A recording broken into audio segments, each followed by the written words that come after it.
Yes, well, I suppose I should introduce myself. I'm, what you might call the creator, the big cheese, God. Now, you see, in the beginning, humans lived without knowing love. Bit of an oversight on my part, I'll admit. Everything was, well, rather grey. I decided it was high time to teach them about this little thing called love. Quite important love. Can't have a proper universe without it. So I thought to myself, right then, let's give it a go. And down I went to a little village that looked like it could use a bit of colour. I touched their hearts, just a gentle tap, mind you. And oh, you should have seen their faces. Like someone had just invented ice cream and fireworks at the same time.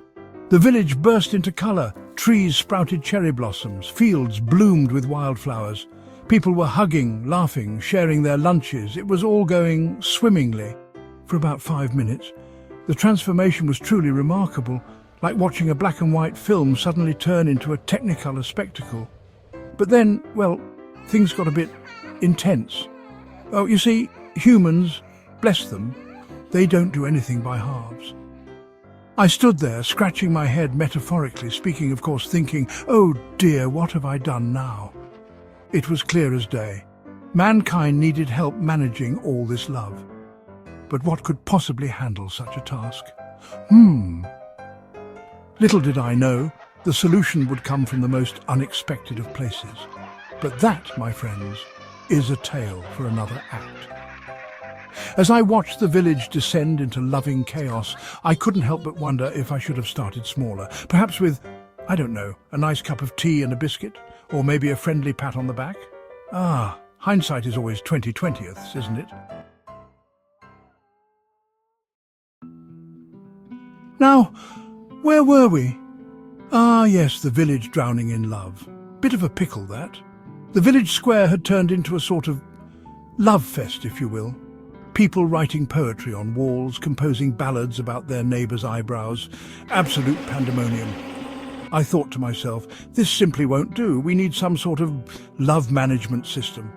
Then it hit me. Bumble, I called. Bumble, my dear boy, where are you? Oof! Yes, Lord. You called? Now, Bumble is, well, he's a special sort of angel. Heart of gold, that one.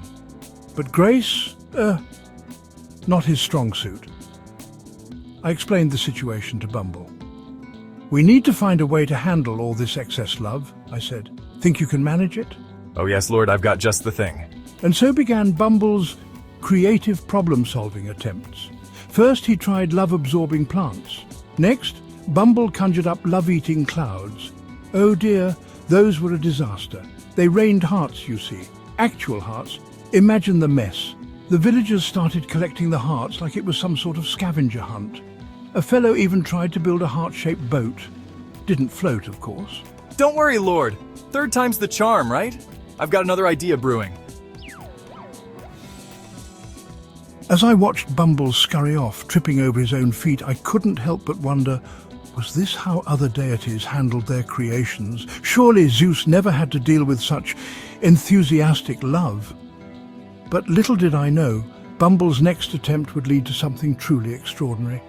Something that would change the course of human history and teach us all a thing or two about unconditional love.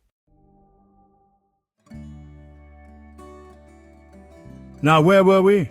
Yes, Bumble's grand solution. Well, let's just say it was unexpected. There was Bumble, arms full of bits and bobs from his previous attempts. Tripped over his own feet, he did. Typical Bumble. And in that moment of inspired clumsiness, something magical happened. All those bits and pieces came together and poof! There it was. A furry, four-legged creature with a tail that wagged like it had a mind of its own. The first dog, you see. Oh, hello there, little... what are you exactly? The dog, bless its heart, took one look at Bumble and decided he was the best thing since sliced bread. Which, mind you, hadn't been invented yet. It nuzzled Bumble, tail wagging so fast it could have powered a small village. And Bumble, well, he melted faster than an ice cream cone in the Sahara. As the dog trotted about, tail swishing like a love antenna, the villagers started to change. The fellow serenading his cow remembered he was supposed to be milking it. The baker stopped giving away bread and started baking again. It was as if the dog was absorbing all the excess love. Brilliant solution, really, except... oh dear. We might have overcorrected a smidge. The village was starting to look a bit grey again. Lord, I think we might have a teensy problem. Half the village was bursting with colour, the other half looking like a rainy day in London. And there I was, thinking to myself, well, this is a fine kettle of fish. Little did we know that furry little problem solver was about to teach us all a valuable lesson about love, balance, and the importance of a good belly rub. Now, where were we? Ah, yes, our little furry conundrum. Half the village bursting with love, the other half gloomier than a wet weekend in Grimsby. Hang on a tick. Lord, I've got it. Watch this. And wouldn't you know it, Bumble started teaching that dog to give love back. Families in the park found their joy multiplied by the boundless energy of their canine companions, and just like that, balance was restored. Not too much love, not too little. Just right. Like a perfect cup of tea, if you ask me. And that, my friends, is why dogs are called man's best friend. Carrying all the extra love in the world, sharing it when needed most. So next time you see a dog, remember, you're looking at a little miracle. A furry, four-legged, tail-wagging miracle of love. As for me, well, I'd say it's time for a well-deserved rest.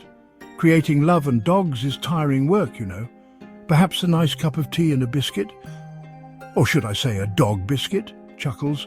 And as I watch the world below, filled with wagging tails and happy faces, I can't help but think, not bad for a day's work, eh?